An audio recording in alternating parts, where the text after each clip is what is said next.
മനസാക്ഷിയെ ഞെട്ടിച്ച മണ്ണാർക്കാട് നമ്പീസ കൊലപാതകം 9 വർഷങ്ങൾക്കിപ്പുറം 1 വർഷം നീണ്ട വാദപ്രതിവാദങ്ങൾക്കൊടുവിൽ പ്രതികൾക്ക് ജീവപര്യന്തം തടവ് വിധിച്ചു കോടതി. ഒന്നാം പ്രതിയായ നബീസയുടെ പേരമകൻ ബഷീറും രണ്ടാം പ്രതി ബഷീറിന്റെ ഭാര്യ ഫസീലയ്ക്കും ജീവപര്യന്തം തടവ്. തെളിവ് നശിപ്പിച്ചതിന് ഒന്നാം പ്രതി ബഷീറിന് 7 വർഷം അധിക തടവും 25,000 രൂപ പിഴയും കോടതി വിധിച്ചു. വളരെ മൃഗീയമായി അവർക്ക് പോയിസൺ വായിൽ ഒഴിച്ചു നൽകി അവരെ പോയിസൺ അഡ്മിനിസ്റ്റർ ചെയ്തതാണ് അല്ലെങ്കിൽ കുടിപ്പിച്ചതാണ് എന്നത് തെളിയിക്കാൻ സാധിച്ചു.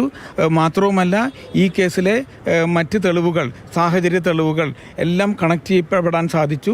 2016 ജൂൺ 23-നാണ് 71-കാരിയായ നബീസ കൊല്ലപ്പെടുന്നത്.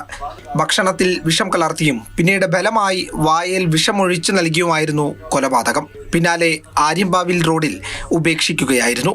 നബീസയുടെ മൃതദേഹത്തിന് സമീപത്തു നിന്നുള്ള ബാഗിൽ നിന്ന് കണ്ടെടുത്ത ആത്മഹത്യക്കുറിപ്പാണ് കേസിൽ വഴിത്തിരിവായത്. നബീസയ്ക്ക് എഴുതാൻ അറിയില്ലെന്ന് പോലീസ് കണ്ടെത്തി. അങ്ങനെയാണ് പ്രതികളായ ബഷീറിലേക്കും ഫസീലയിലേക്കും പോലീസ് എത്തുന്നത്. ഭർത്തൃപിതാവിനെ കൊലപ്പെടുത്താൻ ശ്രമിച്ച കേസിലും പ്രതിയാണ് ഫസീല. വിധിയിൽ തൃപ്തിയുള്ളതായി നബീസയുടെ കുടുംബം പ്രതികരിച്ചു. നമ്മൾ ഇത്ര ആകുന്നുള്ളത് പ്രതീക്ഷിച്ചില്ല. പക്ഷേ ഈ വിധിയിൽ ഞങ്ങൾ വളരെയധികം സന്തോഷമാണ്. ഞങ്ങൾക്ക് കുടുംബങ്ങൾക്ക് എല്ലാവർക്കും സന്തോഷമാണ്. ഇത്ര കിട്ടിയില്ലേ എന്നുള്ളതിൽ ഞങ്ങൾ സന്തോഷമാണ്. ഞങ്ങൾക്ക് വ്യക്തിവൈരാഗ്യവും സാമ്പത്തിക ലക്ഷ്യവും മുൻനിർത്തിയാണ് പ്രതികൾ കുറ്റകൃത്യം ചെയ്തിട്ടുള്ളതെന്ന് കോടതി കണ്ടെത്തി.